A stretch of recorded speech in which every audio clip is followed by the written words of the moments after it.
Hello and welcome to this political science class. Students, I am Prabdeep Singh, your political science teacher.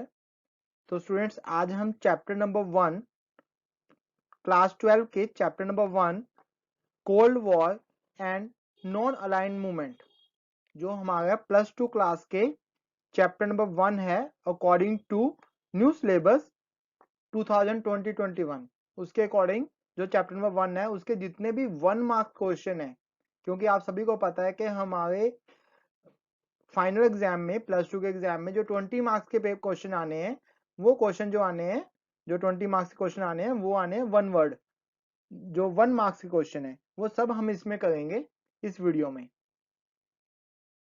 Students, मैं जितनी भी videos बनाता हूँ political science से related होती हैं, चाहे वो प्लस 2 की बात करें, प्लस 1 की बात करें, 10th की बात करें या किसी भी कंपटीशन लेवल की एग्जाम की बात करें।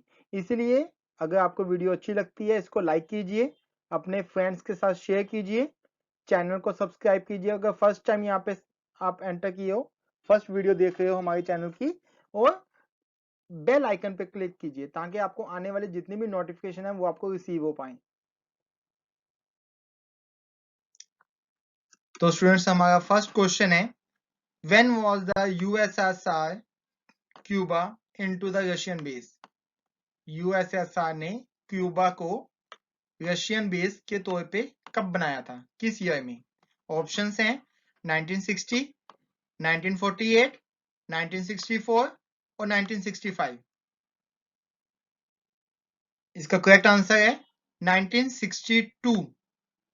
स्टूडेंट, साथ साथ मैंने इसके साथ हर आंसर के साथ आपको एनसीईआरटी का रेफरेंस दिया है ताकि आप इसके बारे में अगर ज्यादा पढ़ना चाहते हो तो आप एनसीईआरटी की बुक से पढ़ सकते हो, और ये जितने भी क्वेश्चन है वो एनसीईआरटी की बुक से ही बनाए गए हैं।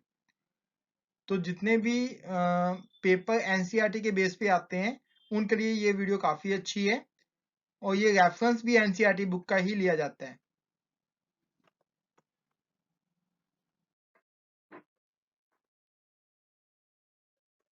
तो स्टूडेंट्स, ये सेकंड क्वेश्चन है, जो हमारी अलाइड फोर्सेस थी उन्होंने एक्सिस पावर को कब हराया था? आप सभी को पता है कि जो वर्ल्ड वार 2 हुई थी ये दोनों मेन ग्रुप्स थे, एक को हम अलाइड फोर्सेस बोलते हैं, एक को एक्सिस पावर बोलते हैं। हमने बताना है कि अलाइड फोर्सेस ने एक्सिस पावर को कब हराया था, और आपके ऑप्शंस हैं 1950 में, 1945, 1942 और 1947। तो स्टूडेंट्स, इसका करेक्ट आंसर है 1945। ये आपके एनसीईआरटी के पेज नंबर 3 के ऊपर इसके बारे में एक्सप्लेन में लिखा हुआ है, आप वहां पे बुक के ऊपर मार्क भी कर सकते हो। काफी इंपॉर्टेंट क्वेश्चन है बेटा ये। नेक्स्ट क्वेश्चन है, जो NATO non Atlantic treaty organisation वो कब एग्जिस्टेंस में आया था? ऑप्शंस हैं अप्रैल 1947 में, अप्रैल 1949 में, अप्रैल 1950 में या अगस्त 1947 में। स्टूडेंट्स, आप साथ साथ इसके आंसर ना लिख के देखिए अपने, सिर्फ ऑप्शन डाल के, जैसे थर्ड क्वेश्चन का ए आंसर है, बी आंसर है, और जब ये पूरा टेस्ट कंप्लीट हो जाएगा उसके बाद मिला के देखिए आपके आपके कितने क्वेश्चन ठीक हैं कितने गलत हैं, कितनों के बारे में आपको पता है। अगर आप चैप्टर ऑलरेडी पढ़ चुके हो तो आपको कितनी चीजें याद हैं, उसमें काफी ज्यादा हेल्पफुल रहेगा आपके लिए, पर आपको ऑनेस्ट रहना पड़ेगा। करेक्ट आंसर है अप्रैल 1949 में, अप्रैल 1949 में नाटो की स्टैब्लिशमेंट हुई थी। Next question, when was Warsaw pact formed? ये रशिया द्वारा बनाया गया मिलिट्री अलायंस था। ऑप्शंस हैं 1950, 1955, 1944 या 1942। अगर नाटो की बात करें तो वो 1949 में एस्टेब्लिश हुआ था, एग्जिस्टेंस में आया था। वॉर्सो पैक्ट की बात करें तो करेक्ट आंसर है 1955, और इसके बारे में एनसीईआरटी के पेज नंबर 6 के ऊपर लिखा हुआ है, आप वहीं पे आंसर मार्क कर सकते हो। नेक्स्ट क्वेश्चन है, who was the president of the United State of Indonesia at the time of formation of NAM? NAM की फुल फॉर्म है नॉन अटलांटिक मूवमेंट, जो कोल्ड वॉर के टाइम एक थर्ड ग्रुप बना था जो इसके पार्ट थे, जो दोनों में से किसी भी ब्लॉक में पार्टिसिपेट नहीं करना चाहते थे, उन्होंने नैम में पार्टिसिपेट किया था। तो इंडोनेशिया भी इसका एक मेन फाउंडर मेंबर था। आपने बताना है कि उस टाइम इसका प्रेसिडेंट कौन था इंडोनेशिया का। ऑप्शंस हैं स्कॉर्नो, जवाहरलाल नेहरू जी, राजेंद्र प्रसाद और वल्लभ भाई पटेल। इसका आपको काफी इजी हो जाएगा क्योंकि 3 नेम है जो आप सभी को पता ही होंगे कि ये इंडियन नेम है। तो इसका राइट आंसर है आंसर नंबर ए, स्कॉर्नो। इसके बारे में आप पेज नंबर 10 से पढ़ सकते हो एनसीईआरटी बुक के। स्टूडेंट, जो ये नेक्स्ट क्वेश्चन है ये भी काफी इंपॉर्टेंट क्वेश्चन है। Who was John F Kennedy? ये कौन थे? President of USA from 1961 to 1963, 1961 से लेकर 1963 तक यूएसए के प्रेसिडेंट, 1990 से लेकर 1996 तक यूएसए के president, first president of USSR या फर्स्ट प्रेसिडेंट ऑफ ब्रिटेन। काफी इंपॉर्टेंट क्वेश्चन है और इसका करेक्ट आंसर है option number first, option number A, president of USA from 1961 to 1963। और इसके बारे में आप एनसीईआरटी के पेज नंबर 2 से अगर और डिटेल से पढ़ना चाहे तो पढ़ सकते हैं। काफी इंपॉर्टेंट क्वेश्चन है ये। Next question, which USA president visited China in 1972? 1972 में यूएसए के कौन से प्रेसिडेंट थे जिन्होंने चाइना में विजिट किया था? आपके ऑप्शन है president Richard Nixon, John F Kennedy, George H W. Bush या बिल क्लिंटन। जो इसका राइट आंसर है वो है option number first, president Richard Nixon. और इसके बारे में पेज नंबर 8 के ऊपर मेंशन है। प्लीज अपना आंसर भी मार्क कर लीजिए, आपके लिए काफी ज्यादा अच्छा हो जाएगा अगर इसको मार्क कर लेते हो eight the time of the examination. You can revise properly from your NCERT book.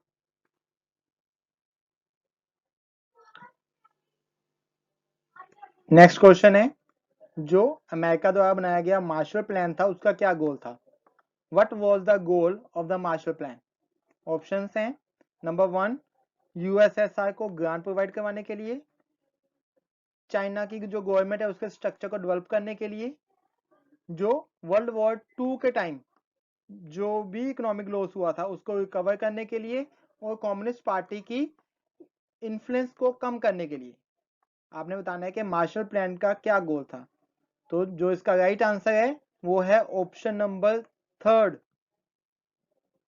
जितने भी वर्ल्ड वॉर 2 में के बाद उनकी इकोनॉमिक रिकवरी के लिए और कम्युनिस्ट पार्टीज की इन्फ्लुएंस को कम करने के लिए। ये आपका राइट आंसर है। आपको अगर मास्टर प्लान की डेफिनेशन भी आती है तो वहां पे भी आप इस तरह का यूज कर सकते हो। इसके बारे में डिटेल में पढ़ने के लिए आप एनसीईआरटी के पेज नंबर 8 के ऊपर लिखा हुआ है, आप वहां पे इसका आंसर भी मार्क कर सकते हो। Next question, who was the first prime minister of India? बहुत इजी क्वेश्चन है बेटा। ऑप्शंस हैं नरेंद्र दामोदर दास मोदी, जवाहरलाल नेहरू, राजेंद्र प्रसाद, वल्लभ भाई पटेल। तो इसका जो करेक्ट आंसर है option number 2, option number B. Option number B क्या है? जवाहरलाल नेहरू जी। इसके बारे में पेज नंबर 10 के ऊपर एनसीईआरटी की बुक के ऊपर लिखा हुआ है, आप वहां से भी पढ़ सकते हो। मैंने इतना इजी क्वेश्चन इसलिए डाला है, कई बार क्या होता है कि कुछ बच्चों के माइंड से स्किप हो जाता है। अगर मैं नरेंद्र मोदी की बात करूं ये प्रेजेंट पीएम है, राजेंद्र प्रसाद की बात करूं first president of India, Vallabh भाई पटेल की बात करूं तो वो हमारे होम मिनिस्टर थे। तो right answer is Jawaharlal Nehru जी।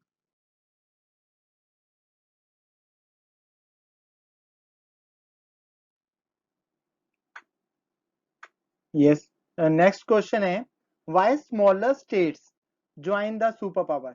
अगर मैं बात करूं कि कोल्ड वॉर के टाइम जो स्मॉलर स्टेट्स थी वो सुपर पावर के साथ क्यों ज्वाइन हुई थी? आपके ऑप्शंस हैं प्रोटेक्शन लेने के लिए, to get economic aid, economic benefit लेने के लिए, या ऊपर वाले दोनों, या नन ऑफ द अबव। तो जो आपका करेक्ट आंसर है वो है ऑप्शन नंबर सी। ये दोनों पॉइंट्स को आप, अगर आपको 3 मार्क्स का क्वेश्चन आता है, आप इसको एक्सप्लेन भी कर सकते हो, क्योंकि ये क्वेश्चन मैक्सिमम या 1 मार्क्स में आता है या 3 मार्क्स में आता है कि जो स्मॉलर स्टेट्स हैं वो सुपर पावर के साथ क्यों ऐड होना चाहती थी। प्रोटेक्शन लेने के लिए, क्योंकि कोल्ड वॉर का टाइम ऐसा था कि पता नहीं था कि कौन सी कंट्री किसके ऊपर हमला कर देगी उस टाइम, तो इसलिए वो चाहती थी कि उनकी प्रोटेक्शन हो, इसलिए उन्होंने एक दोनों में से किसी एक ब्लॉक के साथ ज्वाइन हुए वो, या इकोनॉमिक बेनिफिट लेने के लिए। नेक्स्ट क्वेश्चन, अगर हम बात कर लें दूसरी तरफ से, सुपर पावर्स ने ये स्मॉलर कंट्रीज को क्यों ऐड किया था अपने साथ। पहला क्वेश्चन था कि स्मॉलर कंट्रीज क्यों ऐड हुई थी उनके साथ। सेकंड क्वेश्चन थोड़ा सा उल्टा हो गया उससे, पर कई बार बच्चे इसमें कंफ्यूज हो जाते हैं। तो इसके ऑप्शंस हैं ताकि वो स्मॉलर कंट्रीज के जो रिसोर्सेज हैं उनको असेस कर पाए, यूज कर पाए, उनसे इकोनॉमिक बेनिफिट ले पाए। जब वो स्मॉलर कंट्रीज को अपने साथ मिला लेगी तो उसकी जो पावर है काफी ज्यादा बढ़ जाएगी। इसके अलावा वो जो स्मॉलर कंट्रीज हैं उनकी लोकेशन और उनकी जो प्लेस है, टेरिटरी है, उनको यूज कर पाए ड्यूरिंग द कोल्ड वॉर, या ऊपर वाले सभी। इसका जो करेक्ट आंसर है वो ये तीनों पॉइंट है। सुपर पावर ने स्मॉलर कंट्रीज को इसलिए अपने साथ लाया था ताकि उनके रिसोर्सेज को यूज कर पाए, उनसे इकोनॉमिक हेल्प ले पाए, और मेन जो चीज थी वो ये थी कि उनकी जो जगह थी, लोकेशन थी, दूसरी कंट्री के ऊपर हमला करने के लिए उस लोकेशन को यूज किया जाए। तो ये तीनों के तीनों सही आंसर हैं, इसलिए फोर्थ आंसर करेक्ट हो जाएगा। Next question, meaning of isolism. Isolism का मीनिंग क्या होता है। ऑप्शंस हैं remaining aloof from world affairs, non involvement in war, war के अंदर इन्वॉल्व नहीं रहना है। फर्स्ट पॉइंट का मीनिंग था कि अपने आप को दूर रखना है वर्ल्ड अफेयर से, ए या बी दोनों, या नन ऑफ दीज। तो इसका जो करेक्ट आंसर है वो है ऑप्शन नंबर 1। आइसोलिज्म का मीनिंग है अपने आप को वर्ल्ड अफेयर से दूर रखना। Meaning of neutrality. न्यूट्रलिटी का मीनिंग क्या है।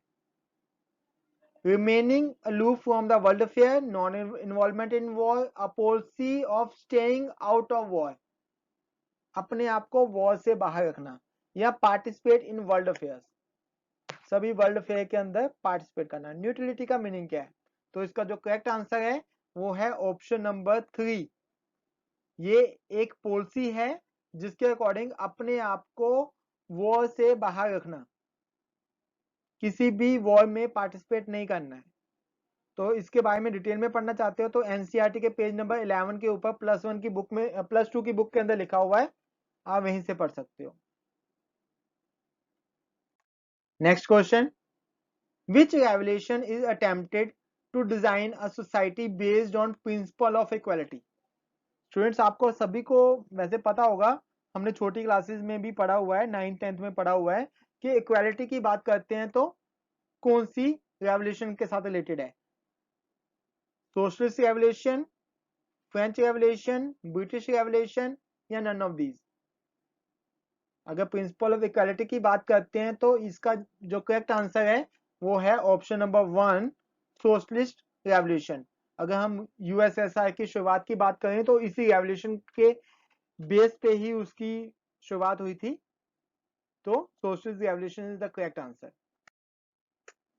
Next question, why did Soviet union disintegrated. Soviet union जो थी वो डिसइंटीग्रेट हो गई, डिफरेंट कंट्रीज में डिवाइड हो गई थी, क्यों हुई थी। ये ऑप्शंस आए क्योंकि उनका जो अपना पॉलिटिकल सिस्टम था, इकोनॉमिक इंस्टीट्यूशन थे, वो वीक थे। Internal weakness of the Soviet political institution. Second option है जो वहां की गवर्नमेंट थी वो लोगों की एस्पिरेशंस के अकॉर्डिंग फेल हो चुकी थी, इसलिए डिसइंटीग्रेट हो गई। थर्ड, उनका जो इंफ्रास्ट्रक्चर था काफी ज्यादा स्ट्रॉन्ग था। फोर्थ ऑप्शन है फर्स्ट वाले two, both A and B. तो स्टूडेंट जो इसका राइट आंसर है वो है ऑप्शन नंबर 4, मींस फर्स्ट और सेकंड दोनों ऑप्शन बिल्कुल ठीक है। वहां की जो सोवियत यूनियन की जो पॉलिटिकल सिस्टम था, जो इकोनॉमिक इंस्टीट्यूशन थे, उनके अंदर इंटरनल वीकनेस थी, वो प्रॉपर काम नहीं कर रहे थे। सेकेंड नंबर पे जो वहां की गवर्नमेंट थी वो लोगों की इंस्पिरेशंस के अकॉर्डिंग, लोगों की आशाओं के अकॉर्डिंग फेल हो चुकी थी। जो लोग चाहते थे उस तरह से वो काम नहीं कर रही थी। अगर इसके बारे में और डिटेल में पढ़ना चाहते हो तो एनसीईआरटी के पेज नंबर 13 के ऊपर है। बेटर ये है कि आप अपनी पहले एक बार लेसन को रीड कीजिए, उसके बाद फॉर द रिवीजन पर्पस इस वीडियो को एक दो बार देख लीजिए, आपको सभी मेन क्वेश्चंस हैं जो रिवाइज हो जाएंगे। Next question, what is the full form of IMF?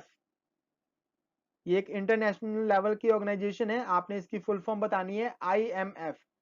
ये options are international monetary fund, international money funding, Indian monetary fund और नन ऑफ दीज। आपने इसमें से बताना है कौन सा करेक्ट आंसर है। तो इसका जो करेक्ट आंसर है वो है option number 1, international monetary fund. ये IMF की फुल फॉर्म है। चैप्टर नंबर 1 के अंदर इसके बारे में लिखा हुआ है एनसीईआरटी बुक के, आप वहां से रीड कर सकते हो। Next, dash refer to the competition, tension and a series of confederation between the USA and USSR। दोनों के बीच में जो टेंशन हुई थी, कंपटीशन हुआ था, काफी कुछ हुआ था, उस चीज को क्या बोलते हैं?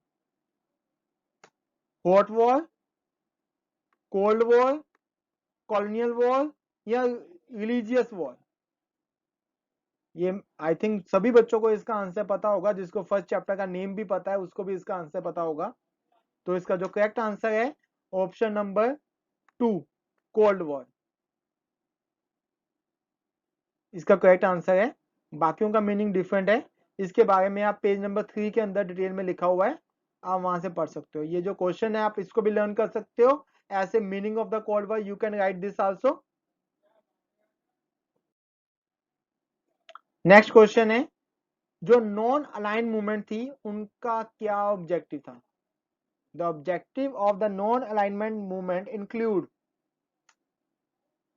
To preserve freedom of new nation from the colonial and align domination. Freedom को प्रिजर्व करना, जो उन्होंने जितने भी न्यू नेशंस बने थे कॉलोनियल रूल के बाद, ह्यूमन राइट्स को प्रोटेक्ट करना, ये इसका ऑब्जेक्टिव है। जितने भी नेशंस के बीच में जितने भी नॉन अलाइनमेंट मूवमेंट के साथ रिलेटेड लिंक्ड नेशंस हैं उनके डिस्प्यूट्स को सॉल्व करना, सेटल करना, या सभी ऊपर वाले मींस तीनों ऑप्शंस। जो इसका करेक्ट आंसर है वो है ऑप्शन नंबर 4, ऊपर वाले जो फर्स्ट, सेकंड एंड थर्ड, जो तीनों के तीनों पॉइंट्स है वो तीनों ठीक हैं, तीनों नॉन अलाइनमेंट मूवमेंट के ऑब्जेक्टिव्स हैं, तो इसलिए फोर्थ आंसर बिल्कुल सही है। Next question, how many nation participated in the first summit of non align movement? जो नॉन अलाइनमेंट मूवमेंट हुई थी उसके जो फर्स्ट समिट हुई थी उसमें कितने नेशंस ने पार्टिसिपेट किया था?